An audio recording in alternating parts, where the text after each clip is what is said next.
Assalamualaikum warahmatullahi wabarakatuh. Berjumpa lagi di channel Kelasku Online, belajar menyenangkan kapan saja dan di mana saja. Kita akan melanjutkan lagi pembahasan atau diskusi kita tentang menulis PTK bareng atau pelatihan menulis penelitian tindakan kelas. Jadi mulai dari awal identifikasi masalah sampai nanti kita akan menghasilkan atau menulis laporan penelitian tindakan kelas. Kita sudah sampai di bab 3, teman-teman. Ada yang beda kali ini. Saya tidak menggunakan PPT. Saya coba menggunakan template yang sudah ada karena di bab 3 ini kita akan langsung mengisi.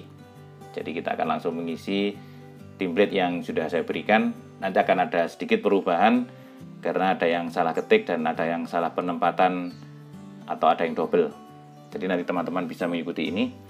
Bagi yang request file ini silahkan nanti WA pribadi ke saya, nanti akan saya kirimkan file yang saya jelaskan ini. Baik, di bab 3 ini membahas tentang metodologi penelitian. Apa sih metodologi ini? Metodologi itu adalah cara atau langkah yang tentu sistematis, yaitu tentang bagaimana cara kita melakukan penelitian. Nah, kunci dari penelitian kita itu berhasil atau tidak, itu dari metodologinya. Nah, metodologi inilah yang nanti akan membahas segala hal ihwal tentang penelitian yang nanti akan kita jalankan, yaitu lebih khusus lagi tentang penelitian tindakan kelas. Nah, di template itu sudah saya berikan bagaimana nanti cara teman-teman untuk menyesuaikan dengan apa yang sudah ditentukan oleh teman-teman, permasalahan dan variabel apa yang sudah ditentukan dan ingin dicapai pada saat melakukan penelitian tindakan kelas. Nah, sampai hari ini kita sudah melakukan atau menyelesaikan bab 2.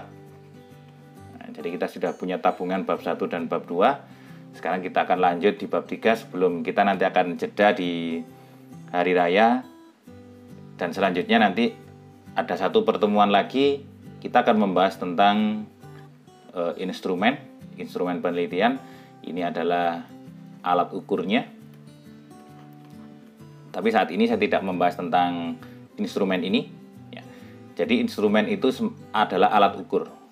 Kalau dalam kehidupan sehari-hari, mudahnya dia adalah penggarisnya.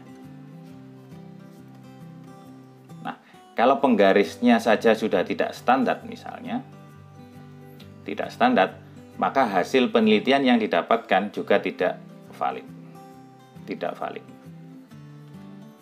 Sehingga instrumen ini adalah kunci keberhasilan bahwa penelitian yang kita dapatkan nanti akan bagus atau dikatakan valid. Nah, instrumen ini nanti kita akan bahas di pertemuan selanjutnya atau di video selanjutnya. Jadi kita masih punya satu pertemuan lagi sebelum kita jeda. Nah, setelah nanti tahun ajaran baru, semoga wabah yang melanda negeri kita ini segera berakhir dan kita sudah normal kembali mengajar di kelas dan kita bisa mempraktekkan proposal yang sudah jadi ini. Jadi ini sudah bisa kita katakan dalam bentuk proposal karena kita sudah sampai bab 3 dan kita nanti akan memiliki instrumen. Nah, proposal ini nanti akan siap kita terapkan di kelas pada saat tahun ajaran 2020-2021. Semoga badai wabah ini cepat berlalu. Baik, kita akan langsung mulai bagian yang pertama dari bab 3, yaitu tentang rancangan penelitian.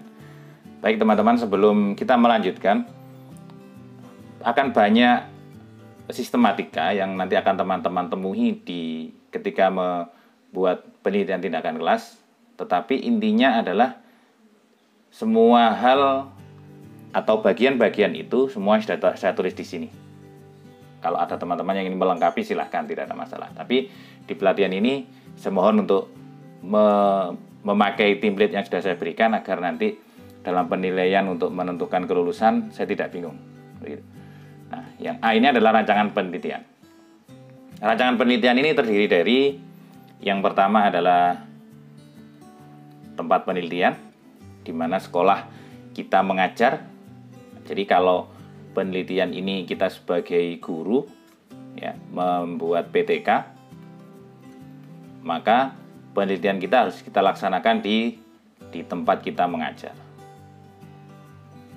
Beda dengan ketika kita sebagai mahasiswa misalnya, yang kita melakukan PTK juga, maka di sini boleh kita melaksanakan di lain tempat, tidak ada masalah. Tapi dalam konteks PTK yang kita buat sebagai seorang guru, maka kita laksanakan di tempat kita mengajar. Karena apa? Karena tujuan PTK sekali lagi adalah sebagai perbaikan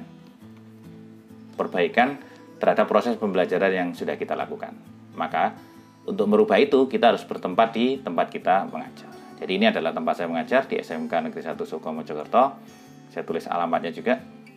Jadi nanti bisa ditambahkan nomor telepon, kode pos, dan seterusnya. Yang kedua adalah waktu penelitian. Nah, waktu penelitian, karena ini sudah saya laksanakan teman-teman. Saya laksanakan bulan Maret sampai April di tahun 2019. Pada semester genap, tahun ajaran 2018-2019 sebanyak 2 siklus. Nah, untuk permasalahan waktu ini, teman-teman, PTK itu tidak dilaksanakan seperti ini. Misalnya, ada pertemuan 1, pertemuan 2, anggap aja kita punya pertemuan 1 dan pertemuan 1 ini selesai 1 siklus. Pertemuan 2 selesai 1 siklus. Sebenarnya PTK tidak seperti itu. PTK itu adalah sebenarnya pembelajaran alami yang dimodifikasi. Maksudnya apa? Maksudnya adalah ketika kita mengajar sebagaimana yang sudah kita tentukan di promes atau prota atau di silabus. Jadi kalau misalnya materi saya misalnya limbah ini membutuhkan 3 kali pertemuan misalnya, maka saya tidak boleh merubah ketika saya modifikasi jadi PTK, saya laksanakan menjadi lebih sedikit atau lebih banyak. Jadi inilah yang saya katakan dia bersifat alami tapi termodifikasi. Apa yang dimodifikasi? Yang dimodifikasi adalah perlakuannya atau tindakannya. Yang biasanya misalnya kita datang ke kelas, kita cek kehadiran, kita jelaskan, tanya jawab. Ya kalau boleh saya bilang tanpa sintak begitulah. Nah, ketika kita melaksanakan PTK, itu ada sintak yang jelas. Misalnya saya pakai Windows Shopping atau teman-teman pakai problem based learning, pakai jigsaw, dan bermacam model atau strategi pembelajaran yang lain. Nah, maka idealnya PTK itu minimal 2 pertemuan, 1 siklus. Jadi 1 siklus minimal 2 pertemuan. Jadi 2 pertemuan, maaf. Jadi siswa memiliki waktu untuk berpikir atau untuk mempelajari ulang materi yang kita berikan. Yang selanjutnya adalah subjek penelitian. Di subjek penelitian ini saya bagi, yaitu ada subjek pelaku tindakan dan ada subjek penerima tindakan. Nah, subjek pelaku tindakan itu siapa? Yaitu kita sendiri, yaitu guru. Di sini saya, guru yang berperan ganda juga sebagai peneliti. Dan yang kedua adalah kolaborator. Kolaborator ini fungsinya adalah untuk membantu guru yang juga sebagai peneliti dalam hal melakukan observasi terhadap apa yang dilakukan oleh guru pada saat pembelajaran dan melakukan observasi siswa atau peserta didik pada saat proses pembelajaran. Jadi ada 2 hal ini. Kenapa? Karena guru ini atau peneliti ini sebagai guru yang dia mengajar, sehingga pengamatannya tidak sebaik nanti kalau menggunakan kolaborator. Yang kedua adalah subjek penerima tindakan, yaitu peserta didik. Saya menggunakan 10 AKL 2 berjumlah 30 orang, 1 laki-laki dan 31 perempuan. Mengapa saya pakai kelas ini? Karena keaktifan dan hasil belajarnya masih tergolong rendah dibandingkan kelas 10 yang lain. Jadi teman-teman bisa mengungkapkan alasan-alasan yang mengapa teman-teman memilih kelas itu sebagai subjek penerima tindakan. Baik, kita lanjutkan, yaitu desain penelitian tindakan kelas. Nah, teman-teman, di dalam penelitian tindakan kelas, kenapa satu siklus tidak diperbolehkan? Karena keberhasilan dari PTK itu ada dua kemungkinan. Yang pertama adalah kebetulan, dan yang kedua adalah perlakuan. Kebetulan bisa jadi karena materinya mungkin terlalu mudah, atau pada saat itu siswa bisa berkonsentrasi penuh, dan banyak variabel-variabel yang lain yang menandakan bahwa PTK yang kita laksanakan pada saat siklus yang pertama itu adalah sebuah kebetulan. Misalnya kita nyatakan berhasil. Dan yang kedua adalah perlakuan. Perlakuan ini ya benar-benar perlakuan kita memang sesuai dengan apa yang sudah kita rencanakan. Nah, untuk mengatasi keraguan ini maka dilaksanakan 2 siklus minimal. Ya, 2 siklus minimal.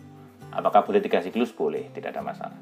Tapi minimal adalah 2 siklus. Untuk membuktikan bahwa keberhasilan perlakuan yang kita lakukan, yang kita terapkan, itu benar-benar karena adanya perlakuan atau tindakan yang kita berikan kepada peserta didik di kelas. Nah, sangat jamak ketika kita membahas tentang desain penelitian, mesti menggunakan miliknya Themis dan Taggart, yaitu 4 siklus. Yang pertama adalah 4 langkah, yaitu ada planning, ada acting, ada observing, dan ada reflecting. Jadi ada perencanaan, ada pelaksanaan, ada observasi, dan ada refleksi. Ini adalah bentuk ideal dari pelaksanaan penelitian tindakan kelas. Nah, gambar ini, teman-teman, ya kalau yang di template ada kesalahan, mohon maaf. Yang pertama adalah refleksi awal. Refleksi awal ini fungsinya adalah untuk identifikasi masalah. Ini yang sudah kita tulis di latar belakang. Hasil inilah yang mendasari kita melakukan penelitian ini. Yang kedua, membuat perencanaan atau planning.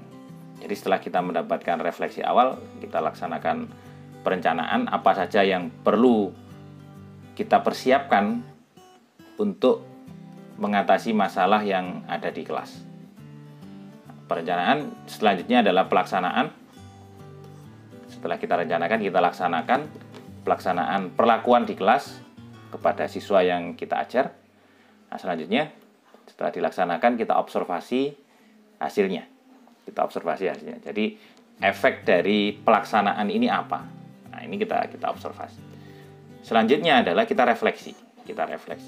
Bagaimana perencanaan, pelaksanaan, dan observasi ini berjalan lancar atau tidak, sudah memenuhi target atau tidak, kita lakukan refleksi. Refleksi ini adalah diskusi antara guru sebagai peneliti dan kolaborator.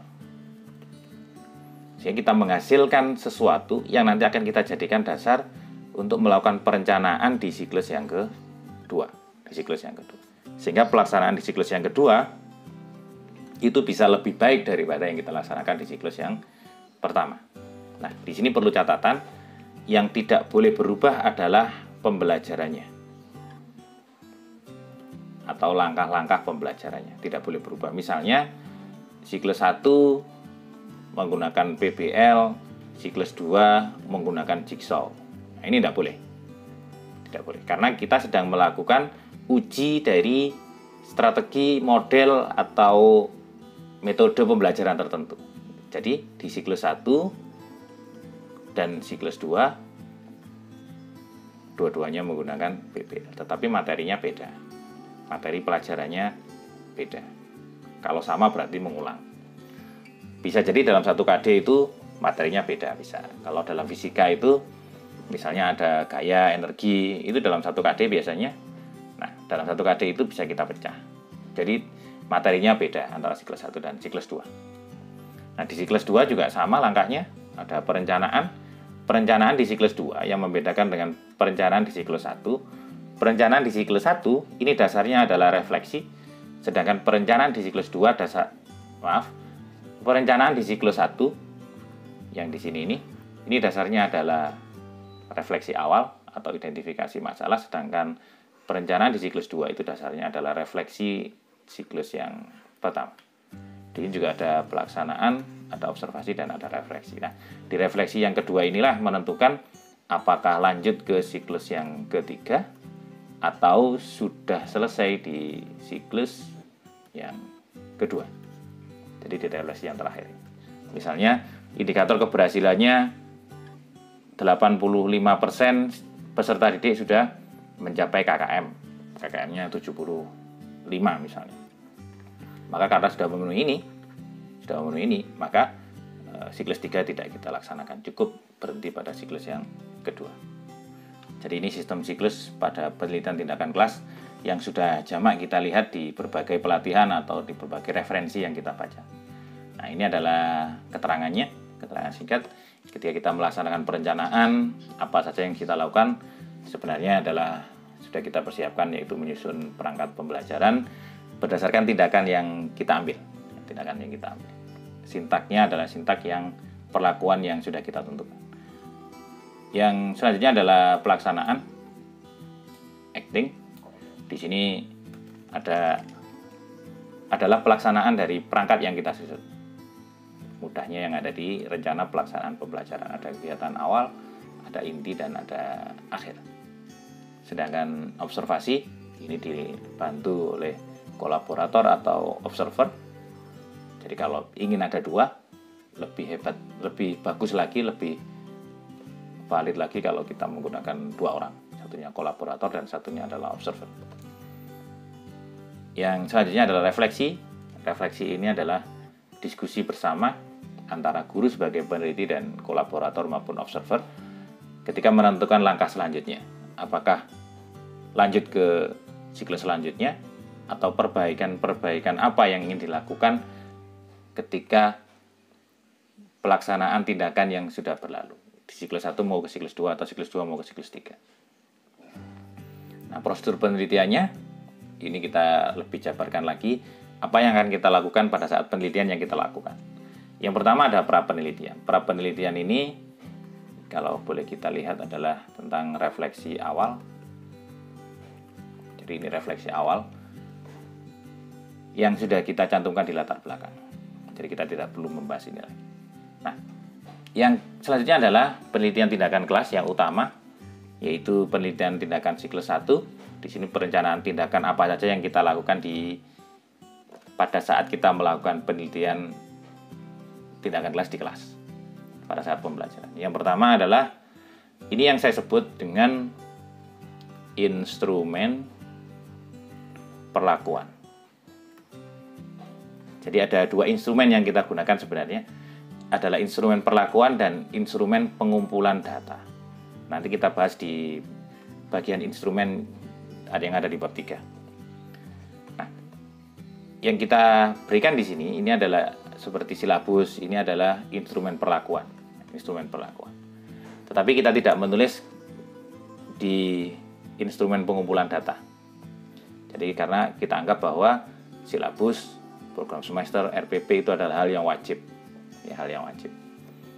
Yang pertama adalah silabus. Yang saya pakai adalah silabus kompetensi dasar yang membahas tentang limbah dan polusi. Ini adalah 2 KD yang terpisah. Yang kedua di sini ada program semester. Saya mengambil 2 KD di sini. Ada KD 3.6 dan 4.6. Ini KD untuk pengetahuan dan ini adalah KD untuk keterampilan. Jadi berpasangan. Betul. Jadi 3.6 ini dengan ini, yang ini dengan ini. Ya. Yang selanjutnya adalah menyusun rencana pelaksanaan pembelajaran. Jadi ini yang nanti akan kita terapkan di action, di pelaksanaan ketika kita menerapkan sintak yang kita lakukan. Di sini yang pertama saya ambil dari limbahnya dulu,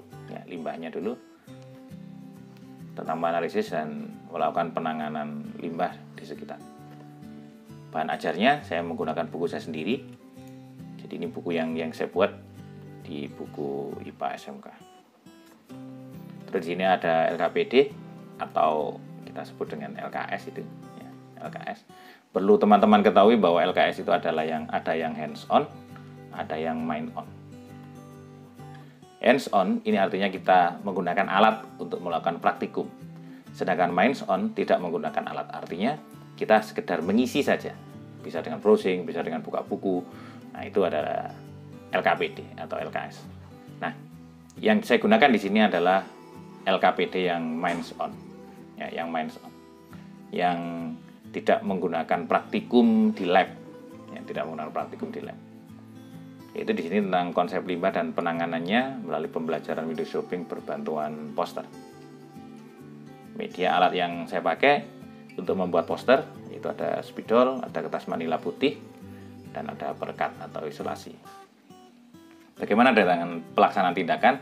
Pelaksanaan tindakan ini adalah apa yang sudah kita tulis di RPP. Jadi kita melaksanakan apa yang sudah kita rencanakan di rencana pelaksanaan pembelajaran. Jadi di sini saya gunakan sintaknya dari window shopping. Ya. Di manakah sintak dari window shopping itu di sini intinya. Jadi di sini menyusun LKPD yang nanti akan dibuat poster di selembar kertas manila. Terus nah ini mulai yang kelima ini. Jadi poster tadi dipajang di dinding sebagaimana ketika orang mempromosikan barang di mall. Jadi kalau kita melihat di mall itu kan ada banner gitu. Nah, seperti itu. Atau ada menu-menu makanan. Nah, nanti akan ditunggu oleh satu orang yang menjaga toko ini dan ada orang yang mengunjungi toko dari kelompok yang lain. Nah, si penjaga toko ini harus mampu memberikan penjelasan kepada pengunjung tadi yang dari kelompok lain dengan poster sebagai bantuan untuk menjelaskan. Nah, ini adalah core dari window shopping. Selanjutnya adalah ketika kelompok yang bertugas ke kelompok yang lain tadi berhak mendapatkan penjelasan dari penjaga toko tadi itu.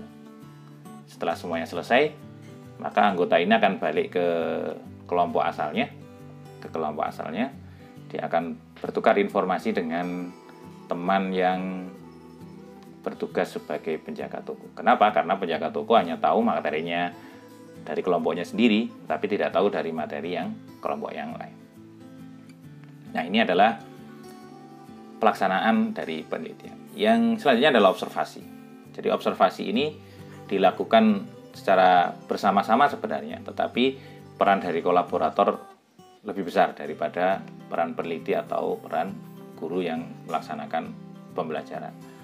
Nah, dia mengamati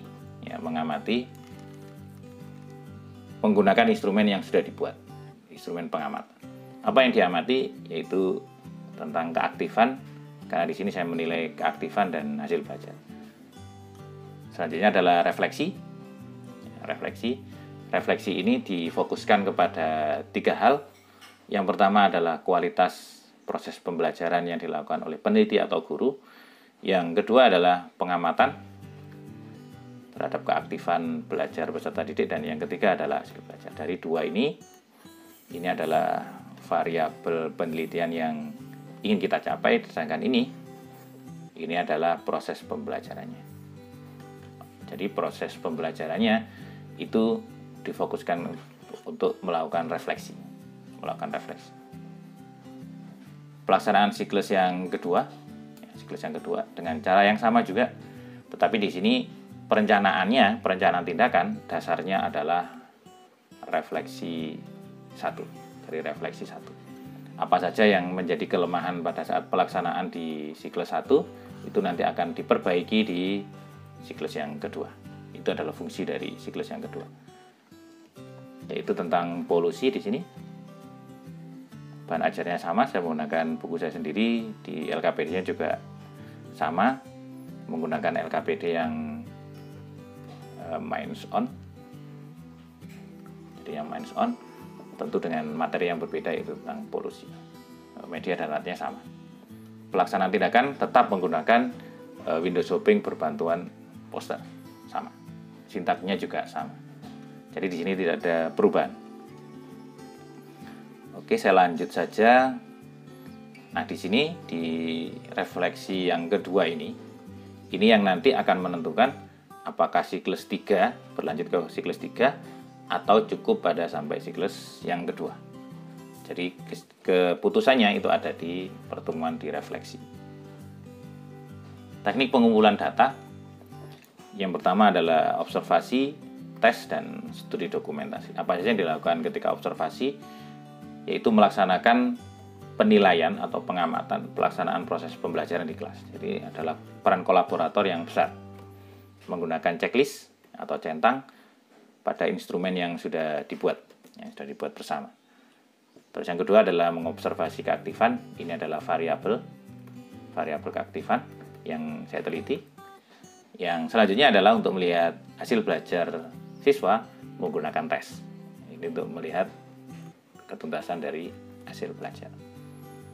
Yang studi dokumentasi ini adalah bisa dalam bentuk foto, nilai, dan hal-hal yang bisa menjadi pendukung penelitian, termasuk jawaban siswa.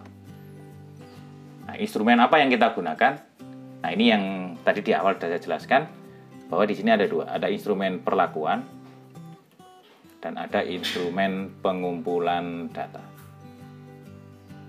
Nah, di instrumen perlakuan ini seperti RPP, ada silabus, ada promes. Nah, ini adalah perlakuan. Sedangkan pengumpulan data yang ini. Ada instrumen penilaian pelaksanaan pembelajaran, ada instrumen penilaian keaktifan peserta didik, dan ada instrumen tes untuk menilai hasil belajar. Jadi ketiga-tiganya ini adalah instrumen pengumpulan data. Nah, setelah kita kumpulkan datanya, bagaimana cara menganalisisnya?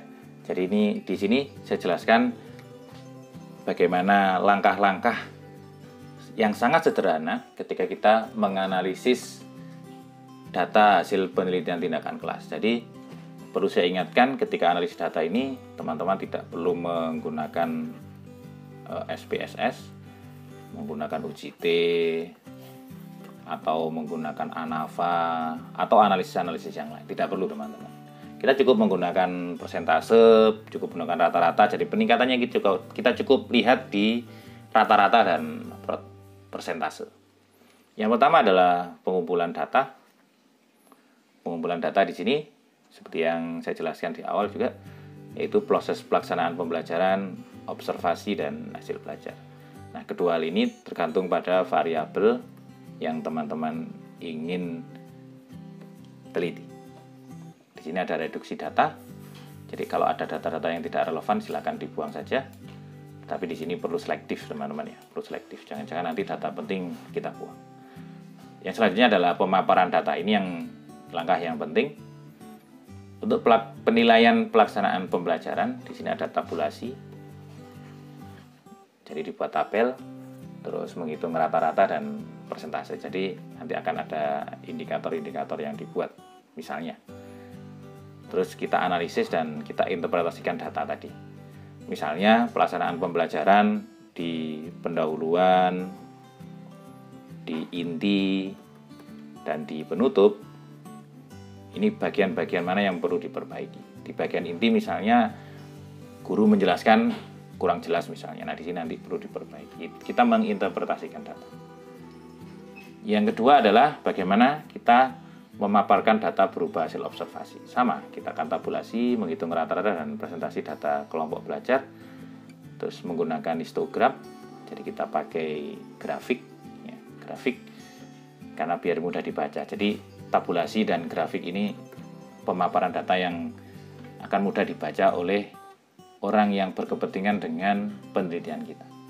Yang terakhir adalah data hasil belajar. Di sini ada tabulasi, sama menghitung rata-rata juga dan persentase, membuat tabel ketuntasan, terus membuat histogram. Interpretasi data, yaitu di sini bagaimana kita melakukan tabel konversi. Jadi misalnya ada angka, terus kita buat deskripsi.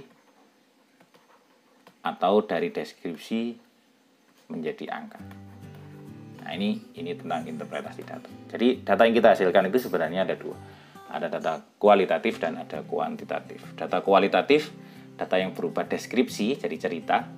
Observer itu tidak hanya mencatat berupa centangan saja, tetapi bisa mencatat hasil pengamatannya dalam bentuk narasi atau deskripsi. Nah, itu yang saya namakan dengan data kualitatif. Dan yang terakhir adalah membandingkan.